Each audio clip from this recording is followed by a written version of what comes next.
हमारे घरों में बहुत सी किताबें ऐसी हैं जो सालों से खुली नहीं कभी, उन पे धूल पड़ गई, वो खराब हो गई, लेकिन कभी खोला नहीं गया। खोल के देखा जाता तो उसमें बहुत कुछ ऐसा पड़ा है जो हमारे लिए, हमारे बच्चों के लिए जानना बहुत जरूरी है। वो इतिहास पंजाब से हो, मराठवाड़ा से हो, राजपूताना से हो, कहीं से भी हो, वो द्राविड़ इतिहास हो, लेकिन है वो देश का इतिहास। It was like a dream to us. Mastaney, ये जो मूवी है ये सिर्फ एक मूवी नहीं थी हमारे लिए, ये एक ड्रीम था जो हमने 3-4 साल, 4.5 साल पहले लिया। अगर मैं अपनी बात करूं पर्सनली, मुझे ये लगता है कि हमने हिस्ट्री जितनी भी पढ़ी है, जितनी स्कूल में या कॉलेज में, लेकिन जब ये माध्यम ऐसा है, अगर आप बच्चों को अगर ऐसी फिल्में अगर दिखा पाए, अगर आप, जो कि होना भी चाहिए, जैसे 4 साहिबजादे आई थी, तो हमारे बच्चे जो स्पेशली बहुत सारी पंजाबी फैमिलीज हैं जो मुंबई में रहती हैं, बच्चों ने शायद पहली बार जाके देखा, उनको छोटे साहिबजादों की शहादत के बारे में पता चला, तो मुझे लगता है कि ऐसी फिल्में, इनको तो बहुत ही सपोर्ट मिलना चाहिए और बिल्कुल टैक्स फ्री भी होनी चाहिए, और बड़ी खूबसूरत फिल्म है। और हम सब भी इसीलिए आए हैं ताकि इस फिल्म को और ज्यादा से ज्यादा हम लोग सब सपोर्ट कर सकें। ये आपको बताएंगे 12 बजे का इतिहास। अक्सर आपने ये बात सुनी, सरदार जी 12 बज गए, तो इसको टीज करने के हिसाब से कहा जाता है जब भी कहा जाता है, लेकिन जब 12 बजे का आप इतिहास सुनोगे तो आपको फख्र होगा कि यार ऐसे 12 बजते थे। तो वो चीजें इसमें इंक्लूड की गई हैं। मुझे इसका टाइटल मस्ताने, मेरे ख्याल से पंजाबी में अगर किसी फिल्म का नाम मस्ताने रख दो तो पूरी उसका जो करेक्टराइजेशन है, जो पंजाबियत है, वो इस मस्ताने में नजर आती है। क्योंकि ये मस्ताने वो मस्ताने हैं जिन्होंने गुरुओं के नाम पर, कौम के नाम पर, जिन्होंने इस मुल्क के नाम पर अपनी गर्दनों को न्यौछावर किया है। ऐसा कभी नहीं लगा जितनी अब तक की जिंदगी का जितना तजुर्बा या जितना किसी इम्तिहान से पहले कोई प्रेशर रहा होगा, जितनी एक्साइटमेंट रही होगी, वो इस मूवी में सारी एक साथ, जितना वजन उसका है वो आज उतना वजन एक लगा, उतनी एक्साइटमेंट लगी, फील हुई। So we are blessed that भगवान ने हमें मस्ताने मूवी दी, जो हम सब खुद रल मिलकर इसे कंप्लीट कर सके, इसे बना सके, और हम सब इसका पार्ट। हमारे उस जमाने में अगर किसी ने इसकी लड़ाई लड़ी और उनको वापस लेके आया तो ये कहा जाता था अगर एक सिख होगा तो कोई भी लड़की इस जमीन से बाहर नहीं जा सकती, इस धरती से बाहर नहीं जा सकती। तो ये उन मस्तानों की कहानी है।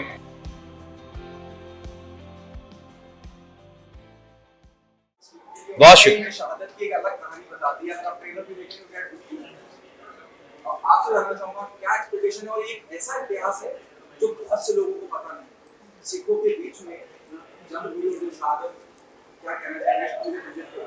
सर बहुत अच्छी बात आपने शुरू कर दी है, हमें बात को बढ़ा के यहाँ तक लेके जाना था, आपने वहीं से पकड़ लिया। क्योंकि हमारे घरों में बहुत सी किताबें ऐसी हैं जो सालों से खुली नहीं कभी, उन पे धूल पड़ गई, वो खराब हो गई, लेकिन कभी खोला नहीं गया। खोल के देखा जाता तो उसमें बहुत कुछ ऐसा पड़ा है जो हमारे लिए, हमारे बच्चों के लिए जानना बहुत जरूरी है। वो इतिहास पंजाब से हो, मराठवाड़ा से हो, राजपूताना से हो, कहीं से भी हो, वो द्राविड़ इतिहास हो, लेकिन है वो देश का इतिहास। इस देश के इतिहास को आज तक सामने लाना शायद कभी किसी ने जरूरी नहीं समझा, लेकिन आज वक्त आ गया कि सिनेमा से अच्छा मीडियम कोई नहीं अपनी बात कहने का। तो पंजाबी इंडस्ट्री अभी 20 साल पहले हमने शुरू की थी, मनमोहन जी ने पहली पिक्चर बनाई थी जी आया नू। उसके बाद हमने सोचा नहीं था कि एक सदी का सफर, एक सेंचुरी का सफर हम 20 साल में पूरा कर लेंगे। आज आप हमारे सारे मीडिया वाले दोस्त हमारे साथ ये पिक्चर देखेंगे तो आपको एहसास होगा कि आज कोई भी इंडस्ट्री कल पैदा होके आज यहां तक कैसे पहुंच सकती है, ये अपने आप में एक हैरानी की बात है। सिख इतिहास के वो पन्ने जिनको कभी बताया नहीं गया, ये नहीं कि इंटेंशनली बताया नहीं गया, कोई मीडियम ही नहीं था। और जैसे इस पिक्चर में बात की गई है, तरसेम जी हमारी पिक्चर के हीरो भी हैं और प्रोड्यूसर भी है हमारी पिक्चर के। सबसे बड़ी बात, इस पिक्चर में 3 गाने हैं। एक तो सुल्तान बाहू साहब का कलाम है, उसके अलावा जो 2 गाने हैं वो इन्होंने खुद लिखे हैं। He is a great lyricist also.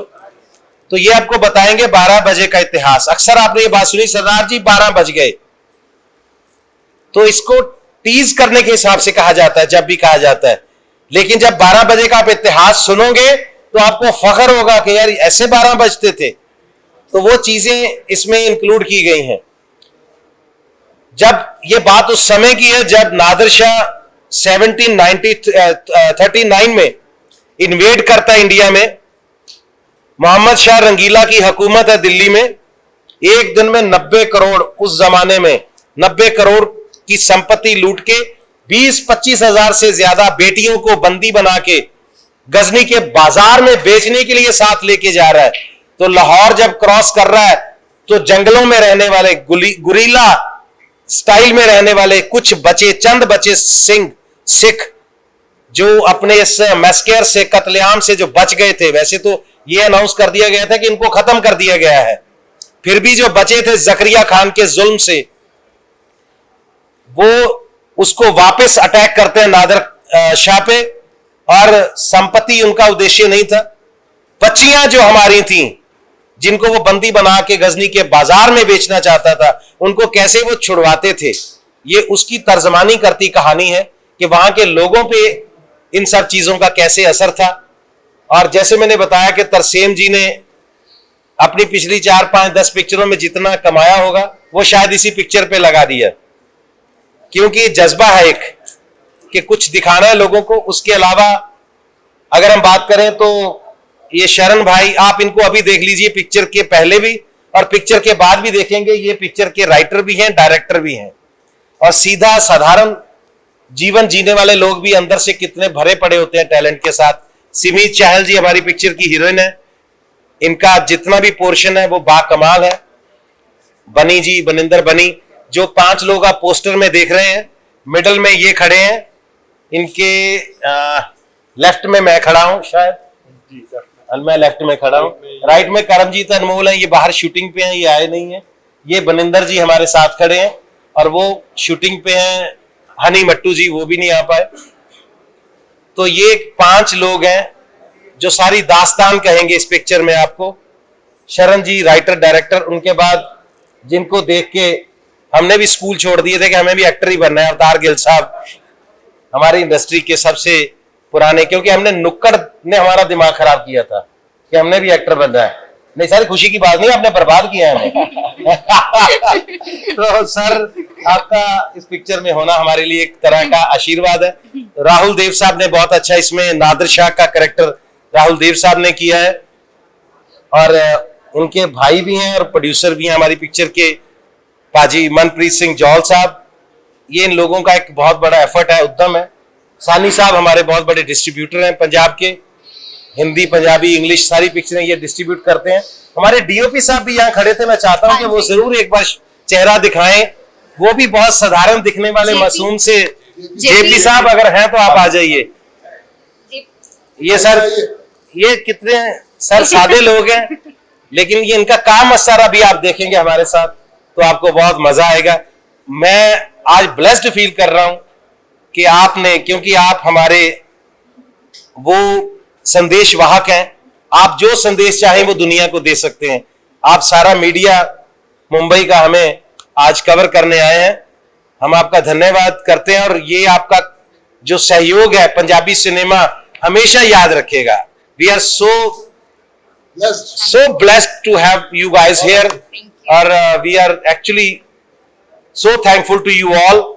और मैं अब चाहूंगा जी कि अभी, क्योंकि थोड़ी देर में मैं सोच रहा था बात करते करते शायद कपिल भाई भी आ जाएं, कपिल शर्मा, वो अभी he can reach any time।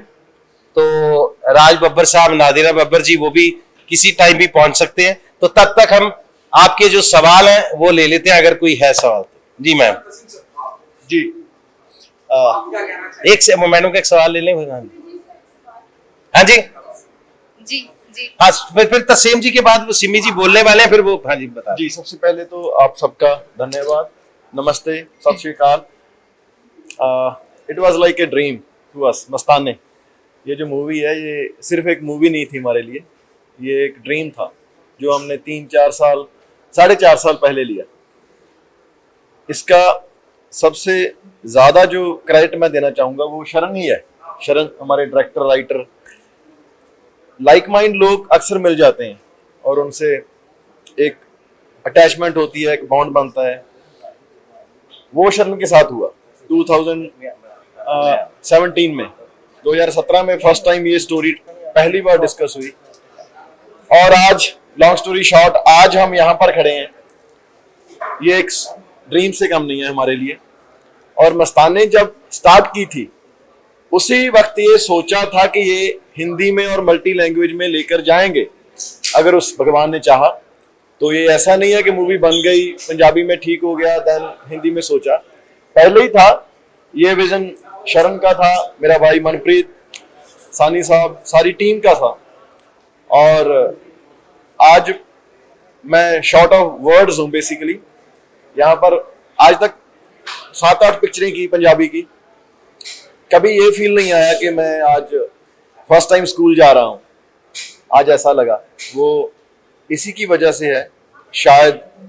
जितने साल इस प्रोजेक्ट को दिए, जितना काम इसमें किया, मैं गाड़ी में मेरे भाई बनी को बता रहा था कि ऐसा कभी नहीं लगा जितनी अब तक की जिंदगी का जितना तजुर्बा या जितना किसी इम्तिहान से पहले कोई प्रेशर रहा होगा, जितनी एक्साइटमेंट रही होगी, वो इस मूवी में सारी एक साथ, जितना वजन उसका है वो आज उतना वजन एक लगा, उतनी एक्साइटमेंट लगी, फील हुई। So we are blessed that भगवान ने हमें मस्ताने मूवी दी, जो हम सब खुद रल मिलकर इसे कंप्लीट कर सके, इसे बना सके, और हम सब इसका पार्ट हैं। ये मूवी जी जी जैसे अभी कहा अपनी बातें ने कि जितना आपने अब तक कमाया सब क्योंकि जुनून से फिल्में बनती हैं, पैसा अपना कमाना अलग जी। क्या आपको लगता है कि एक इम्पोर्टेंट मैसेज दे रही है वो इतिहास जो ऐसा जानबूझ के तो नहीं पढ़ाया गया कि हमारी नियत नहीं है लोगों तक पहुंचाने की जी, ऐसा इतिहास जो बहुत से इंडियंस को नहीं पता होगा, सिखों की जमीन। हाँ, क्या आपको लगता है कि इस फिल्म को टैक्स फ्री होना चाहिए? आ, Or you should appeal to central government or the state government to make it tax free because it's a very important film.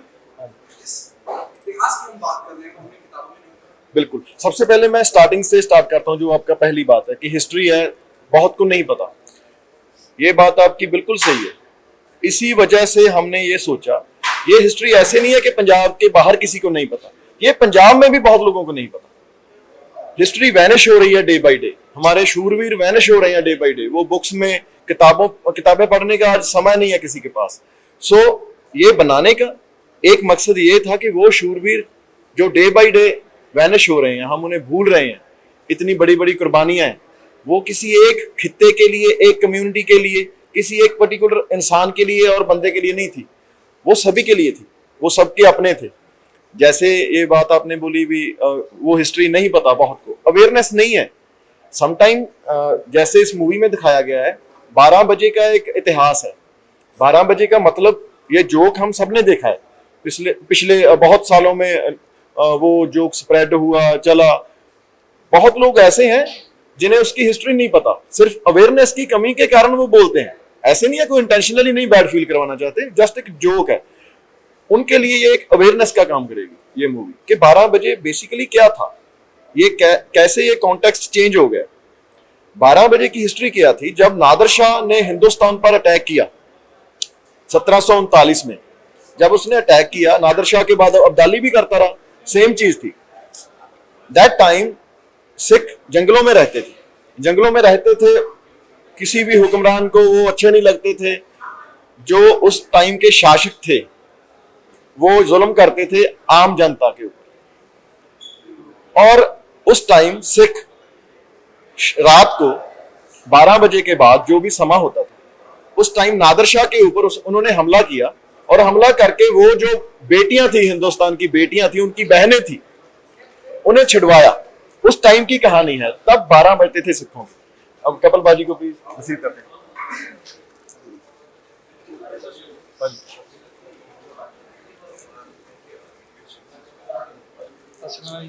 Hello sir,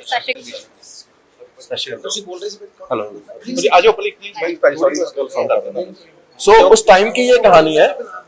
12 सरदारों के 12 कब बजते थे, क्या होता था, वही अवेयरनेस है। बिकॉज पगड़ी को सभी बहुत प्यार करते हैं, सब लोग सरदारों को बहुत प्यार करते हैं।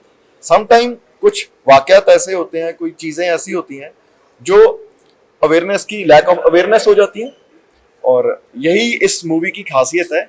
हमें लगता है कि ये ऐसा कॉन्सेप्ट था जो सारे हिंदुस्तान का कॉन्सेप्ट है, हर भाषा का कॉन्सेप्ट है, क्योंकि जो शूरवीर होते हैं वो सभी के होते हैं। अगर कोई मराठा शूरवीर की फिल्म आती है तो हम ऐसे चौड़े होकर बैठ जाते हैं, यार क्या बात है, कैसे शूरवीर थे, कैसे योद्धा थे, उन्होंने क्या किया, अपने लिए नहीं किया, अपने लोगों के लिए किया। ऐसे ही ये शूरवीर ऐसे हैं जो सिर्फ पंजाब के या सिर्फ सिखों के नहीं है, ये शूरवीर ऐसे हैं जो सारे हिंदुस्तान के हैं, हर उस इंसान के हैं, चाहे वो अंग्रेज है चाहे कोई भी है। लेकिन मुझे अच्छा लगा यार, कैसे आदमी थे, कैसे लड़े, क्या किया। सो प्लीज बहुत इंटरेस्टिंग बातचीत चल रही थी, शहादत की बात चल रही है, और एक ऐसा इतिहास जो बहुत इंडियंस को अभी सर बता दें पंजाब में लोगों को नहीं पता है कितनी इंपॉर्टेंट। मैंने भी इनसे भी कहा, मैं आपसे भी पूछना चाहूंगा कपिल सर, क्या आपको लगता है इस तरह की फिल्म टैक्स फ्री होना चाहिए? इट्स वेरी इंपॉर्टेंट कि इतिहास जो बच्चों तक नहीं पहुंचा है, बड़े लोगों को भी नहीं पता है, और क्या करना चाहिए टैक्स फ्री होना चाहिए, बहुत इंपॉर्टेंट मैसेज दे रही है। जिसको की बात करता हूं, एक बड़ी मशहूर कहावत है कि जिस चीज की कमी पड़ती है सिर्फ उसका लंगर डालना करता है। जी बिल्कुल सर, और सबसे पहले मैं मुबारकबाद देना चाहता हूँ मस्ताने की पूरी टीम को, बहुत ही खूबसूरत फिल्म बनाई है। और जैसे आपने कहा कि टैक्स फ्री होनी चाहिए, नहीं, मुझे लगता है कि हर तरफ से सपोर्ट मिलना चाहिए, चाहे हम कलाकार मिलकर इस चीज़ को सपोर्ट करें, सिनेमा कहीं पे भी हो। और दूसरी बात यह है कि अगर मैं अपनी बात करूं पर्सनली, मुझे ये लगता है कि हमने हिस्ट्री जितनी भी पढ़ी है, जितनी स्कूल में या कॉलेज में, लेकिन जब ये माध्यम ऐसा है, अगर आप बच्चों को अगर ऐसी फिल्में अगर दिखा पाएं, अगर आप, जो कि होना भी चाहिए, जैसे चार साहिबजादे आई थी, तो हमारे बच्चे जो स्पेशली बहुत सारी पंजाबी फैमिलीज हैं जो मुंबई में रहती हैं, बच्चों ने शायद पहली बार जाके देखा, उनको छोटे साहिबजादों की शहादत के बारे में पता चला, तो मुझे लगता है कि ऐसी फिल्में, इनको तो बहुत ही सपोर्ट मिलना चाहिए, और बिल्कुल टैक्स फ्री भी होनी चाहिए, और बड़ी खूबसूरत फिल्म है। और हम सब भी इसीलिए आए हैं ताकि इस फिल्म को और ज़्यादा से ज़्यादा हम लोग सब सपोर्ट कर सकें, और बाकी आप लोगों के हाथ में है। सर आपसे शख्सियत यहाँ मौजूद हो और आपकी फिल्म को आप देखते हैं, कितनी हौसला अफजाई होती है, कितनी हिम्मत बढ़ जाती है? बहुत ज्यादा। ये ऐसे है कि एक छोटा भाई खड़ा बोल रहा हो, यार अभी बताता हूँ बड़ा भाई आएगा, ये ऐसा है अभी बताता हूँ बड़ा भाई आएगा, ये ऐसा है। कुकी पाजी वो ये हमारे मेंटर हैं, हमारे बड़े भाई हैं, कपिल पाजी हमारे बड़े भाई हैं, ये जहाँ पर आए यही हमारे लिए एक ये देख लीजिए, हम, ये हमारी कामयाबी है, हम जैसे लोग इनके साथ खड़े हैं। तो फिर क्या कहना चाहेंगे इस इज्जत अफजाई के लिए? और कैरियर जनता की मैं दूसरी मुलाकात में मैं चाहता हूं, देख रहा हूं आपको, जब भी कोई फिल्म बम्बई में आ जाती है, मुंबई में आ जाती है, और प्रमोशन का कुछ मसला होता है, मैं देखता हूं मौजूद है। बिल्कुल सर, क्योंकि यहीं से तो हमने सीखा है, ये मेरे बड़े भाई भी हैं, मेरे उस्ताद भी हैं, गुरु हैं, और हमेशा ही, मैं एक्चुअली बाहर था, 2 महीने बाद आज ही आया हूँ वापस, और मतलब जेट लैग में हूँ, अभी समझ नहीं आ रहा कुछ, तो मैं जैसे ही पाजी का फोन आया, मैं कहा पाजी मैं आ रहा हूँ, मैं थोड़ा लेट हो गया, और इसके लिए माफी चाहता हूँ। और बस आप इस फिल्म को इसके बारे में आप देखें भी, और इसके बारे में अच्छा लिखें और लोगों तक पहुंचाएं, ताकि अच्छा सिनेमा जो है ये लोगों तक पहुंचे। हमारा इनके साथ एग्रीमेंट हो गया, बोले जो अच्छी पिक्चर बनाओगे मैं प्रमोट करूंगा। ऐसे ही है कि आज हिस्टोरिकल डे है, वो चंद्रयान चांद पे पहुंचा है, और मस्ताना लेके हम सब आपके पास आए हैं। और आज चंद्रयान चांद पे पहुंचा, और आज पंजाबी सिनेमा को 4 चांद लगने जा रहे हैं। मैं अब राजी से दरख्वास्त करूंगा जी कि हिंदी सिनेमा के साथ साथ इन्होंने एक बहुत बड़ी बात है कि पंजाबी हिंदी सिनेमा का सबसे पहला रिलेशन भी इन्होंने बनाया था। जैसे वारिस जैसी पिक्चर है, हिंदी में है लेकिन पंजाबी बैकड्रॉप पे, आपको लगता है पंजाबी पिक्चर आप हिंदी में देख रहे हो, तो ये इन्होंने बहुत एक नेड़ता बनाई थी दोनों हमारे जो सिनेमा है पंजाबी का और हिंदी का, तो ये हमारी पंजाब की शान है। तो मैं चाहूंगा कि राज साहब हमें दुआ दें, उसके बाद हम पिक्चर देखते हैं। Thank you Gurpreet ji. Actually मुझे ये कहते हुए फख्र हो रहा है कि मेरे जिंदगी का सिनेमा की जो मेरी जर्नी है, सिनेमा की यात्रा जो है, वो पंजाबी फिल्म से शुरू हुई है। लोग कहते हैं कि रीजनल फिल्मों से क्या बहुत समय लगता है, लेकिन मेरी पहली फिल्म जिसकी मैंने शूटिंग की वो चंद परदेसी थी। तो मेरे लिए ये कोई पंजाबी या हिंदी नहीं बल्कि मेरी माँ बोली की फिल्म है। और मुझे इसका टाइटल मस्ताने, मेरे ख्याल से पंजाबी में अगर किसी फिल्म का नाम मस्ताने रख दो तो पूरी उसका जो कैरेक्टराइजेशन है, जो पंजाबियत है, वो इस मस्ताने में नजर आती है। क्योंकि ये मस्ताने वो मस्ताने हैं जिन्होंने गुरुओं के नाम पर, कौम के नाम पर, जिन्होंने इस मुल्क के नाम पर अपनी गर्दनों को न्यौछावर किया है। तो ऐसे मस्तानों की कहानी जब सामने आए, इन्होंने कभी धर्म नहीं देखा, मजहब नहीं देखा, इन्होंने कभी ये नहीं सोचा कि ये किस धर्म का आदमी है। यही एक ऐसा एक इतिहास है, एक ऐसा धर्म है हमारा, या मैं कहूंगा कि हिंदुस्तान का सबसे बड़ा इतिहास अगर कोई है तो पंजाब के उस तरफ का है जहां खैबर, और खैबर में जिस तरह से खैबर से लोग आते थे और हमारे देश से कोने कोने से लड़कियां उठाकर ले जाते थे, और उसमें ना हिंदू या मुसलमान, सिख या ईसाई की बात नहीं थी। वो इस जमीन की हमारी बच्चियां थी। हमारे उस जमाने में अगर किसी ने इसकी लड़ाई लड़ी और उनको वापस लेके आया तो ये कहा जाता था अगर एक सिख होगा तो कोई भी लड़की इस जमीन से बाहर नहीं जा सकती, इस धरती से बाहर नहीं जा सकती। तो ये उन मस्तानों की कहानी है और मुझे बहुत खुशी हो रही है कि मेरे दोस्त इस फिल्म के अंदर जो बहुत अहम भूमिका में भी है और हर तरह से, और भाई इन साथियों के बारे में क्या कहूं। और यहाँ आप जो देख रहे हैं ये जो एक ऐसी शख्सियत है कि जहाँ पंजाब और पंजाबियत आएगी तो कपिल शर्मा कहीं दूर नजर नहीं आएगा। And God bless you and we all are feeling proud to watch this film. और अब जाएंगे अंदर तो उसके बाद में एहसास आपको भी होगा कि वाकई ये मस्ताने हैं, जहां भी जाते हैं अपना रंग बिखेरते हैं। आइए इस रंग को देखने का भी जरूर करें। थैंक यू सो मच जी। और लास्ट में एक बात बता दो, शायद मैं गया था कपिल भाई को लेने, तरसेम जी ने बता दी होगी, ये पहली पंजाबी पिक्चर है जो 5 लैंग्वेजेस में रिलीज हो रही है। मुझे इस बात की भी खुशी है कि पंजाबी पिक्चर आप मराठी में देख रहे हैं, कितना मजा आएगा। आप तेलुगु में देख रहे हैं, तमिल में देख रहे हैं, ये अपने आप में बहुत बड़ी बात होगी। हिंदी में देख रहे हैं, तो ये जो घनिष्ठता जो बनती जा रही है, जो पूरे देश का सिनेमा एक होता जा रहा है, ये सबसे बड़ी अचीवमेंट है। बहुत शुक्रिया आप सबका।